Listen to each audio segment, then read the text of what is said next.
Today we're talking about fats, and I'm going to make this simple, practical, and honestly kind of eye-opening, because most people think the fat conversation is just butter bad, olive oil good, and then they move on. But the real issue isn't just which fat you eat, it's what happens to that fat when it's processed, stored, heated, and reused, and how often you're eating it without realizing. By the end of this video, you'll know what the most dangerous fat is, what fats are generally the safest choices, and how to spot the sneaky stuff that shows up in everyday foods. Quick note, this is education, not medical advice. If you have a condition or you're on a specific diet plan, use this as a guide and talk to a professional. Okay, one foundational idea, and this will make the whole topic click. Oxygen is reactive. Think of oxygen like something that loves to grab electrons, and when certain fats are exposed to oxygen, especially with heat and light, they can break down. That breakdown is oxidation. Now, oxidation isn't some mysterious concept, you've already seen it in real life. An apple turns brown after you cut it, metal rusts, old oil starts smelling weird. Fats can do a version of that too, and when they do, they can form irritating breakdown compounds that you don't want building up in your body over and over. So why do some fats break down more than others? The simplest answer is, well, stability.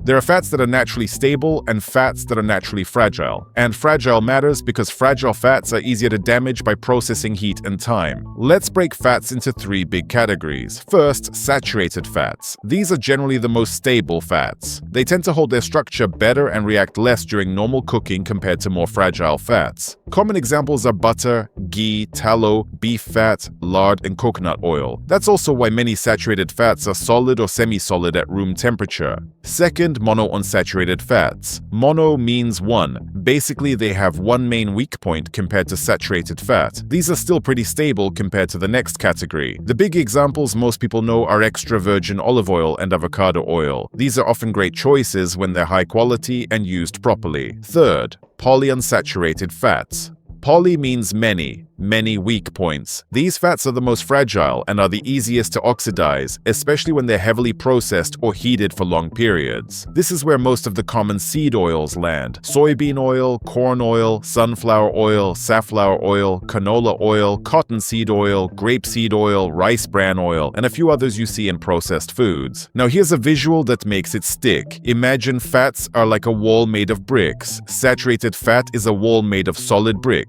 It's sturdy. Monounsaturated fat is a wall that's mostly sturdy, but it's got one weak brick. Polyunsaturated fat is a wall with a bunch of weak bricks. Lots of spots where damage can start, and once the wall starts crumbling, the pieces don't just magically turn into something beneficial. They can turn into compounds that irritate tissues and add to inflammation over time. And then there's a fourth category that deserves special attention: hydrogenated fats, especially partially hydrogenated oils, which create trans fats. These are industrially altered fats, basically an unsaturated fat that's been chemically modified to behave more like a saturated fat, but in a way the body doesn't handle well. If the brick wall metaphor helps, trans fats are like bent, warped bricks that don't fit right. They don't build a healthy wall, they create instability. This is why when we talk about the most dangerous fat, the answer that gets the strongest agreement in mainstream health research is industrial trans fats, where from partially hydrogenated oils. They're strongly linked with worse cardiovascular outcomes, and they're the type of fat almost everyone agrees you should avoid as much as possible. But here's where the conversation gets bigger, because even if you've heard trans fats are bad, you might still be getting hit by another problem: repeatedly heated, heavily refined polyunsaturated oils, especially in fried and ultra-processed foods. This is where a lot of people's health gets quietly undermined, not because they're pouring a bottle of something into their mouth, but because these oils are everywhere. Dressings, sauces, chips, crackers, frozen meals, restaurant food, fast food, packaged snacks that pretend to be healthy.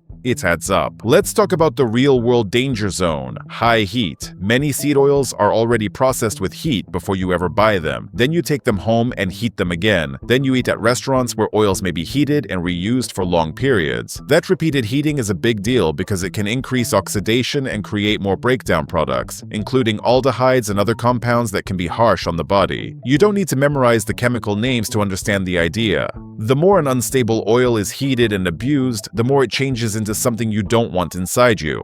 And restaurants are the perfect storm. Fryers run hot for hours. Oil sits exposed to heat and air. Food scraps and moisture interact with it, and the oil gets used again and again. Even if some places manage their oil responsibly, you as the customer usually have no clue what that oil has been through. That's why fried foods are the biggest invisible oil exposure for many people. The food tastes crispy and delicious, but nutritionally it can be carrying a load of damaged fats. Now I want to add an important nuance so nobody gets confused. Not all polyunsaturated fats are automatically evil. For example, omega-3 fats like DHA and EPA are polyunsaturated, and they're widely studied for benefits in many contexts. The issue is mainly the industrial processing, the imbalance in modern diets, and the high heat reuse that turns fragile oils into a constant source of oxidized compounds. So the message isn't fear every molecule of polyunsaturated fat. The message is don't live on industrially refined oils that get blasted with heat and used as the default fat in everything. Now let's address something else that messes with people. For years, nutrition headlines flipped the script back and forth. Saturated fat was demonized, eggs were demonized, salt was demonized. Whole categories of foods got labeled as villains. Then later the conversation got more nuanced as research evolved and people separated whole foods from ultra-processed versions. This constant inversion has made people feel like nutrition is just random. It's not random, but marketing absolutely takes advantage of the confusion. You'll see heart healthy slapped on products that are highly refined, ultra-processed, and loaded with cheap oils because it sells. So what are the fats you should actually focus on? Let's make this practical. First, avoid industrial trans fats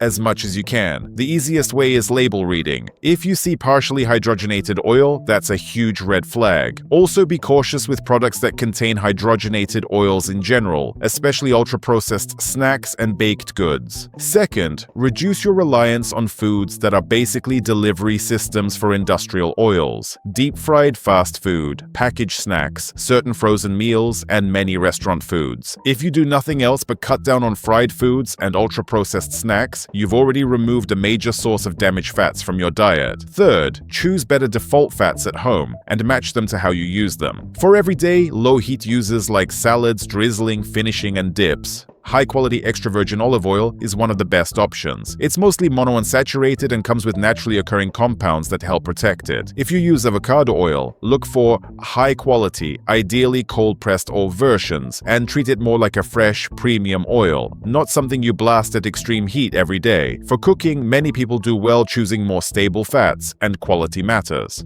Butter versus grass-fed butter, conventional tallow versus grass-fed tallow, refined coconut oil versus virgin coconut oil. Those differences exist. It's not just the category, it's also how the animal was raised or how the oil was processed. In general, the less industrial processing and the higher the quality, the better. Now let's talk about one of the biggest traps, healthy oil labels. People grab something that says avocado oil or olive oil and assume it's automatically great. But there's a huge difference between extra virgin seeds and refined Quaker olive oil. Extra virgin is the stuff people mean when they say olive oil is healthy. It's less processed and keeps more of its natural protective compounds. Refined olive oil is more processed and generally has fewer of those natural compounds. Same story with avocado oil. A truly cold-pressed, high-quality avocado oil is not the same as a refined version that's been stripped and deodorized to sit on a shelf forever. And in certain markets, authenticity and blending can be an issue. So buying reputable brands and checking labels matters. Here's a simple rule you can use without obsessing. If an oil is delicate and valuable, like extra virgin olive oil, treat it like you'd treat fresh juice.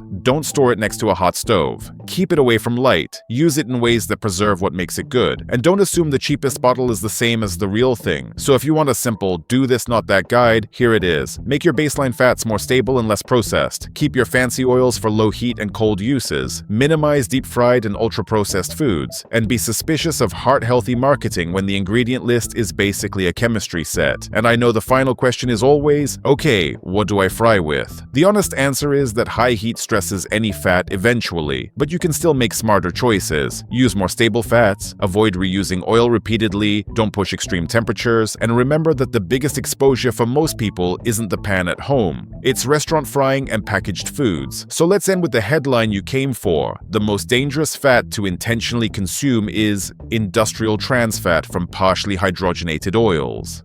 And one of the most damaging everyday fat situations is repeatedly heated refined oils used for deep frying. Especially in fast food and ultra-processed diets, your best move is not perfection, it's removing the biggest sources of damaged fats and upgrading your daily defaults. If this made you rethink what's in your pantry and what's on your plate, the next conversation is just as important: the worst carbohydrate in the modern diet. And it's not just sugar. If you want that breakdown next, tell me and I'll write the script for it in the same style.